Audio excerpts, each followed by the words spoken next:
Sperm को हम लोग देखेंगे जिम्नोस्पर्म। अभी देख लिया तुम लोग कि जिम्नोस्पर्म एंजियोस्पर्म, ठीक है, दो प्रकार के वैसा पौधा जो जिसमें बीज होता है तो है ना फेनोरोगम्स में। अभी तो तुम लोग देखा ना फेनोरोगम्स में वैसा पौधा जो एंजियोस्पर्म और जिम्नोस्पर्म दो प्रकार में बांटा गया है। अब जिम्नोस्पर्म में पौधा का बीज जो है बाहर की तरह दिखाई देता है, ठीक ना, उसके अंदर नहीं रहता है, ठीक ना। एंजियोस्पर्म में क्या होता है, बीज उसको फल के अंदर रहता है।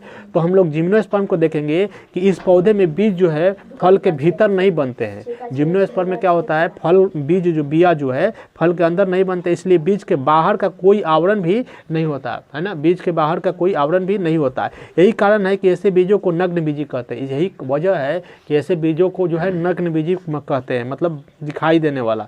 बीज में ढका नहीं होता इसलिए इन्हें अनावृत बीज भी कहते हैं। इसको अनावृत बीज भी कहते हैं या नग्न बीज भी कहते हैं। इसमें फूल का अभाव होता है। इसमें क्या होता है, फूल का अभाव। इसमें कौन कौन पौधा आ जाता है उसके बारे में हम लोग देखेंगे। ये पौधे बहुवर्षीय सदाबहार एवं काष्ठीय होते हैं। इस प्रकार के पौधा कौन होता है, बहुवर्षीय, हाँ, वो काष्ठीय होता है। मतलब कि इसका जो लकड़ी होता है ना बहुत मजबूत होता है और ज़्यादातर यह लकड़ी के लिए ही मतलब उपजाया जाता है, वो मतलब लगाया जाता है। समझ में आया। जैसे इसका मुख्य उदाहरण साइकस है।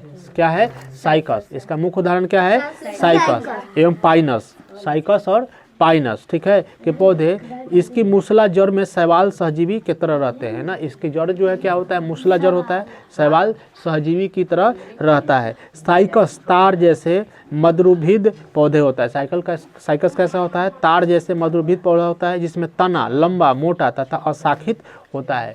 साइकस किस प्रकार के पौधा, कोई तुम लोग देखा होगा आसपास में कोई पेड़ पौधा नहीं होता है, बहुत लंबा होता है, बहुत लंबा, ठीक ना, बहुत लंबा लंबा रहता है, ठीक ना। तो क्या है, एक प्रकार से जिम्नोस्पर्म, उसमें बीज तुमको बिया नहीं दिखाई देगा, मतलब फल दिखाई देगा, फल नहीं दिखाई देता है, खाली उसमें लगेगा कि पेड़े है, ये है खाली एकदम लंबा लंबा। और उसको क्या किया जाता है, काट कर उसको लकड़ी का इस्तेमाल किया जाता है फर्नीचर वगैरह बनाने में, ठीक ना, उसी लिए उसको लगाया ही जाता है। तो वैसे पौधा जिसका जो है बिया जो है मुख्य रूप से दिखाई नहीं देता, बीज जो है दिखाई नहीं देता, उसको जिम्नोस्पर्म के अंतर्गत रखा जाता है ना। जैसे कि साइकस, उसमें साइकस नाम का जो पेड़ होता है वो जिम्नोस्पर्म के अंतर्गत आता है।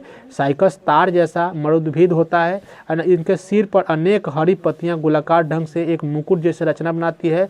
इसमें नर एवं मादा पौधे अलग अलग होते हैं। इसमें भी नर पौधा और मादा पौधा भी जो है ना, फीमेल अलग अलग होता है। बात समझ में आया है ना। जैसे साइकस ही का है, देखो यहाँ पर साइकस का चित्र दिए हुए हैं।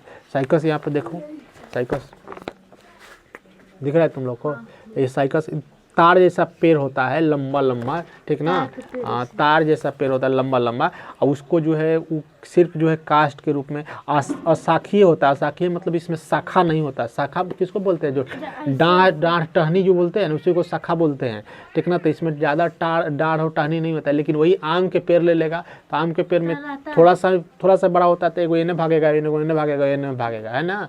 लेकिन अशाखा वाला पेड़ जो है जैसे साइकस एकदम लंबा लंबा होगा, ठीक ना।